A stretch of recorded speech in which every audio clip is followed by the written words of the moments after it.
Once upon a time, in a place called Seri, there were two salesmen lived who sold various items such as pot, pan, and little handmade items. One day, these two salesmen had an argument. They agreed to divide the town between them for their sales, meaning that each of them will have their own territory to sell their goods. They even made a deal that it is okay for them to try and sell their item in an area where the other has already been visited.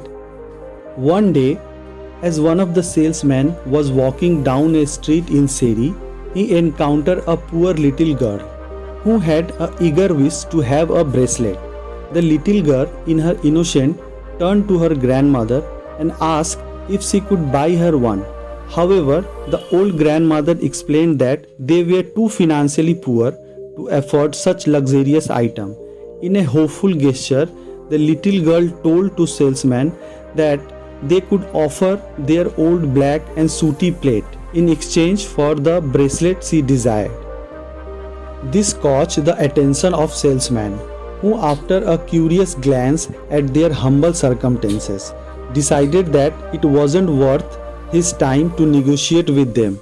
Despite the old woman's plea, he claimed that not to have any bracelet that they could afford. But then, the grandmother proposed an alternative item as a replacement.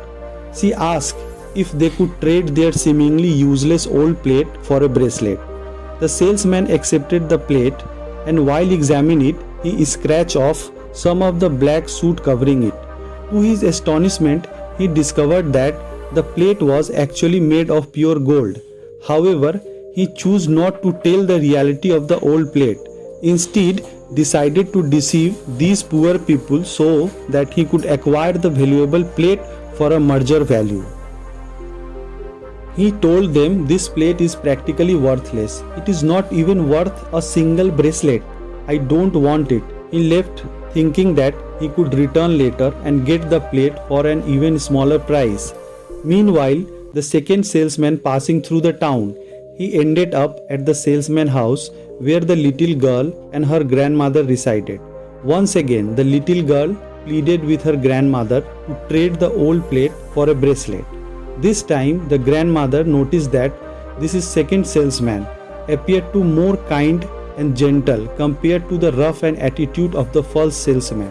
Thus, she invited him inside and proposed the same exchange of black, sooty old plate for a bracelet.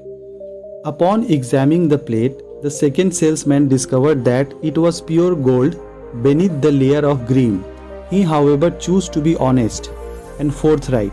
He said to the old woman, "All the goods and money I possess combined are not as valuable as this rich golden plate." Of course, the old woman was taken back by this fact, but she now knew that the second salesman was indeed a good and honest person. She expressed her willingness to accept whatever he could offer in exchange of the plate. The second salesman proposed a trade, offering all the pots, pan, trinkle and even his money in return for the plate, with the exception of keeping eye coins and his balancing scale along with its cover to hold the golden plate.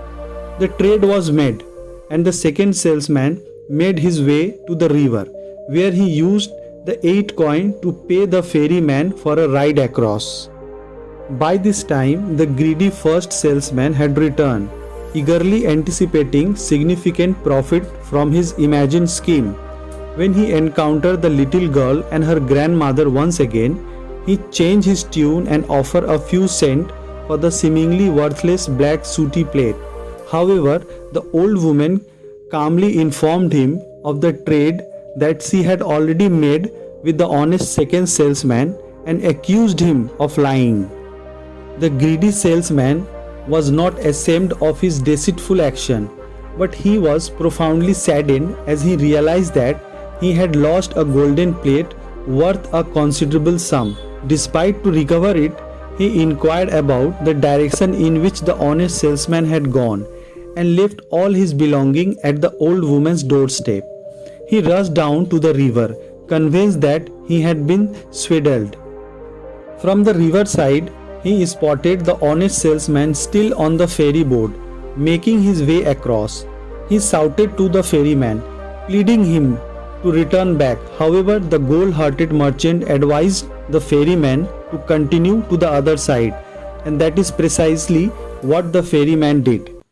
Seeing that there was nothing more he could do, the greedy salesman was overwhelmed with rage. He jumped up and down, pounding his chest in frustration.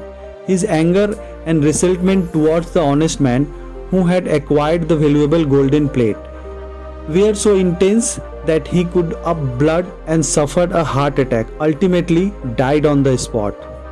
So friend, the moral of the story is honesty is the best policy.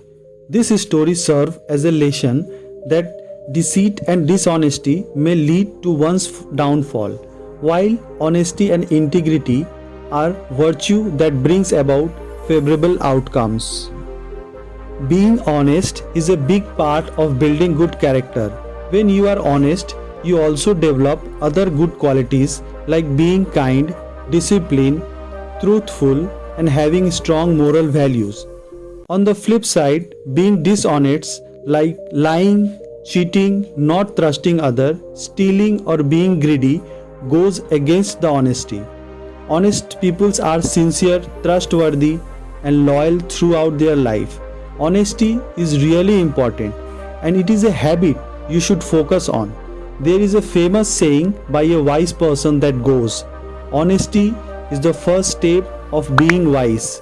This means the honesty help you to build, shape, and inspire good value in your life. Thank you for watching. Stay happy.